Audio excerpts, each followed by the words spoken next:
this year to expedition team. They come from all over the world, different countries, different nationalities, from Norway, from England, from Germany.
Today we're in Crozierpinten, so named in 1827 after a Mr. Crozier who was part of the Perry expedition.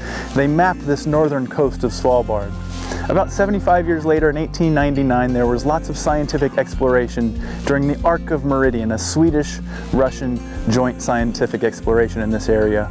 You can see some of the cabins that they left, and most of these cabins were refurbished in 1920s by Swedish trappers named the Svensson brothers. Other than that, one of my favorite cultural remains here in Crozierpinten is the port bottles left by the Swedes. And it's evident that over a long polar night, not seeing the sun for many months at a time, this port wine would become very important.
Welcome to Ny-Ålesund. We are today at the northernmost research village on this planet. There are plenty researchers from all countries all over the world. We have France here, we have Germany, we have China, we have Japanese, and they all do research on space, on glaciology, on vegetation, marine biology, ornithology, and they join their results. And this is really great to see that this is possible on this planet, that people from all countries over the world live and work together. In the village we are also lucky to see the polar fox. A reindeer is around, the geese have chicks at the moment. So we walk around and enjoy this beautiful environment as well as the atmosphere of this village.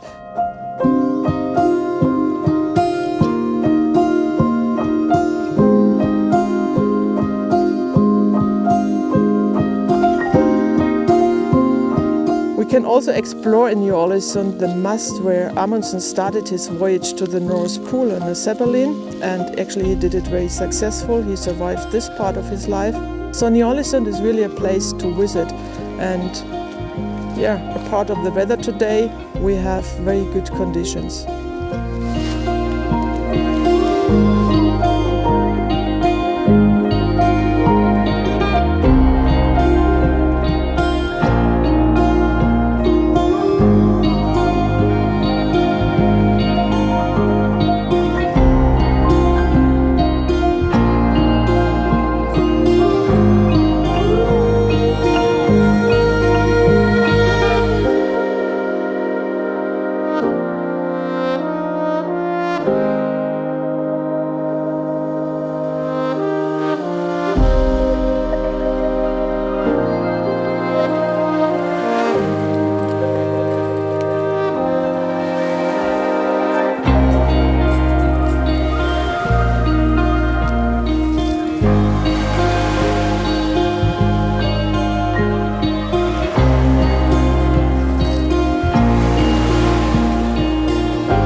So we're here today at the beautiful, magnificent Hanging Gardens, home to this fantastic seabird colony. Predominantly the kittiwakes are here, but we also have fulmars up there, as well as the Brunnich's guillemot. They are in turn bringing fish from the ocean. They're coming in, and when they're depositing some guano, they're fertilizing this area. This is pushing down, running down this gradient, bringing in the reindeer, bringing other animals, other predators that come as well, the Arctic fox, as well as the glaucous gull we've seen today. Really fantastic, this whole place powered by poo.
So here we are at Pullapinton at the Walrus Haul Out. We've got a group of about 30 to 40 walrus behind us. This is a group mainly of males of differing ages.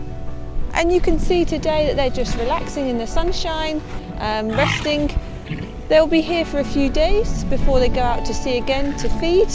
You can hopefully also see that thick layer of skin, that thick layer of blubber. They're the second largest seal after the elephant seal, and they really are indomitable.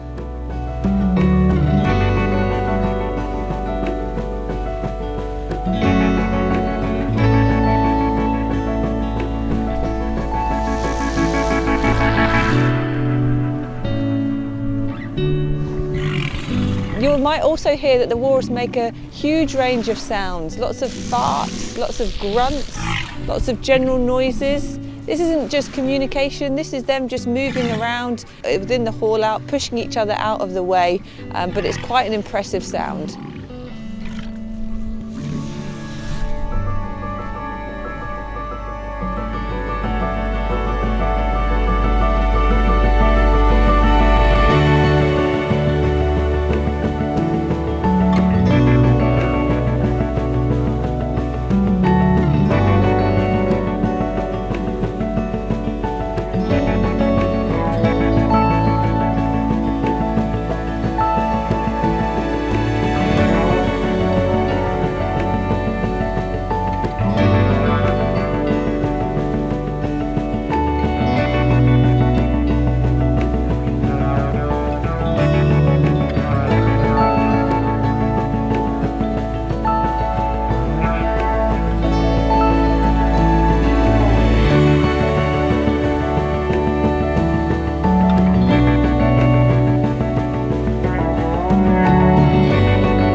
Welcome to Alcornet, 77 degrees north in Trighamna.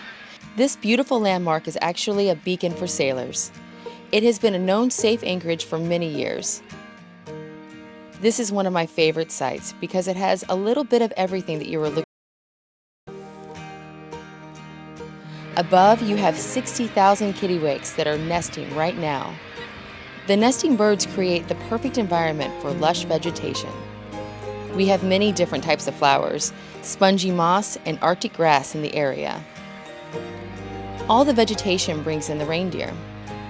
The bounty of flora and fauna, paired with a truly breathtaking backdrop, create a complete Svalbard experience.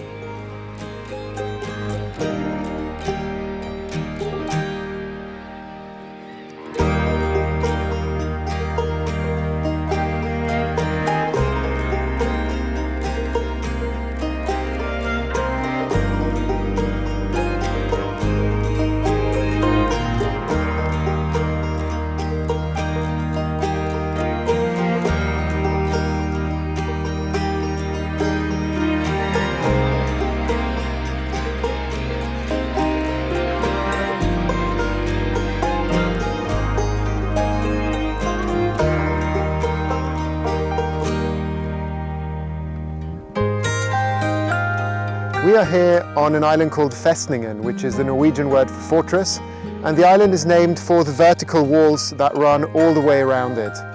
Festningen is part of a coastline which runs several kilometers behind us here, and this coastline is characterized by the folds of vertical sediments which have been folded up and which represent a journey through time from the earliest beginnings of land-based life on Earth to the time when the dinosaurs went extinct.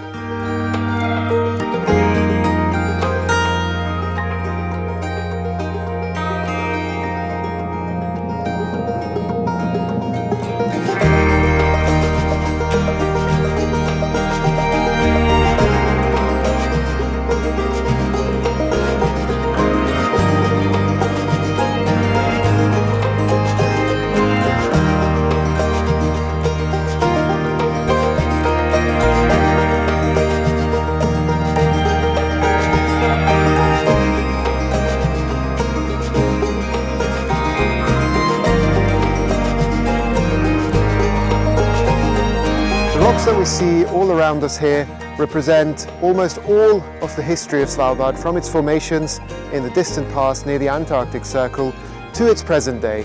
And the fjord itself, of course, is a result of the most recent geological activity, which of course is the glaciation, which we still see all around us here in Svalbard.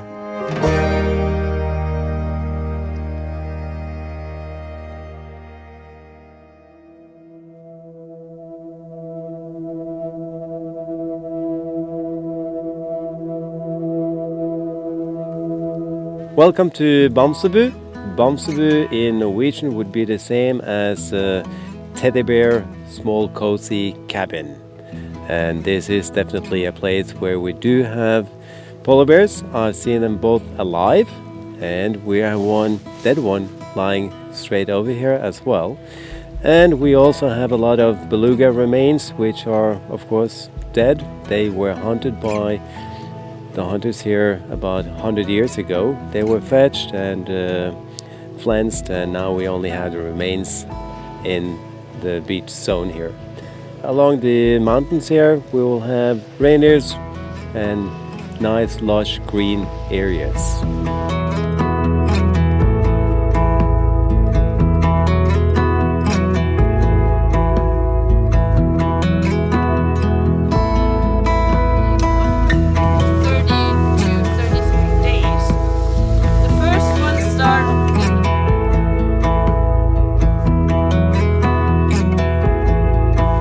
For those of you that have not lived in a place like this, I had to educate Mr. Spencer what to use this tool for. This is to sharpen your equipment, your knives, your axe, what you were using when you were flensing the whales.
Here we are in Naloden, a beautifully dismal day here with the fog rolling in, and the nice cozy cabin behind me, built in 1907 and owned famously by the trapping family of the Wolstats, and the most famous Norwegian female trapper, Wanny Wolstat, who was here in the 1930s trapping Arctic fox and polar bear.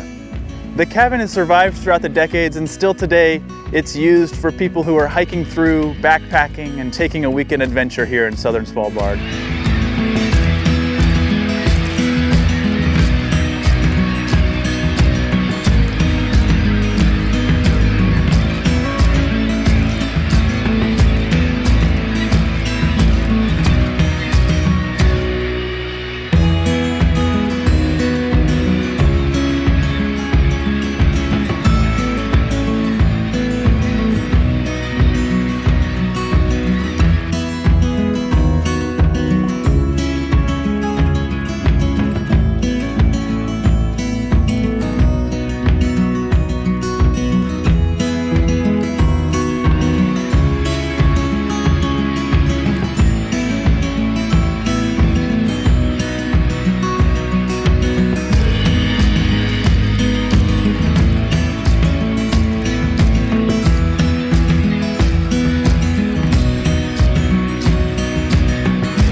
and they use this time to rest, to gain energy, and before they go out again.